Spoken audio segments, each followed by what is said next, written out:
గాంధీ జయంతి నేపథ్యంలో నిజామాబాద్ జిల్లా వ్యాప్తంగా గురువారం మద్యం దుకాణాలు బంద్ కానున్నాయి. దీంతో బుధవారం సాయంత్రం నుంచి మద్యం దుకాణాల వద్ద సందడి నెలకొంది. వైన్ షాప్ల ముందు రేపు దుకాణాలు బంద్ అని బోర్డులు ఏర్పాటు చేశారు. పలువురు అధిక మొత్తంలో మద్యం కొనుగోలు చేశారు.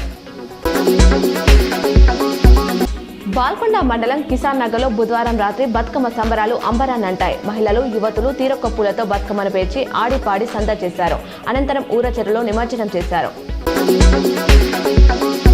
శ్రీరాంసాగర్ ప్రాజెక్టుకు ఎగువ ప్రాంతం నుంచి వరద కొనసాగుతుంది. ప్రస్తుతం ప్రాజెక్టులోకి 2,75,000 క్యూసెక్ల ఇంట్లో వచ్చి చేరుతుండగా 39 గేట్ల ద్వారా 2,59,000 క్యూసెక్ల నీటిని అధికారులు దిగువకు వదులుతున్నారు. మాజీ మంత్రి కాంగ్రెస్ సీనియర్ నేత రామ్రెడ్డి దామోదర్ రెడ్డి కన్నుమూశారు. కొంతకాలంగా అనారోగ్యంతో బాధపడుతున్న ఆయన హైదరాబాద్లోని ఓ ప్రైవేట్ ఆసుపత్రిలో చికిత్స పొందుతూ తుది శ్వాస విడిచారు. దామోదర్ రెడ్డి 5 సార్లు ఎమ్మెల్యేగా పనిచేశారు. తుంగతుర్తి, సూర్యాపేట నియోజకవర్గాలకు ప్రాతినిధ్యం వహించారు. రాష్ట్ర ప్రజలకు మాజీ సీఎం కేసీఆర్ దసరా శుభాకాంక్షలు తెలిపారు. వారి జీవితాలు ఓటమి నుంచి గెలుపు దిశగా పయనించాలని కోరుకుంటున్నట్లు చెప్పారు. ఏనాటికైనా ధర్మానిదే అసలైన విజయమని, తెలంగాణ సాధన పోరాటంలో బతుకమ్మతో పాటు విజయదశమి స్ఫూర్తి ఇమిడి ఉందని వివరించారు.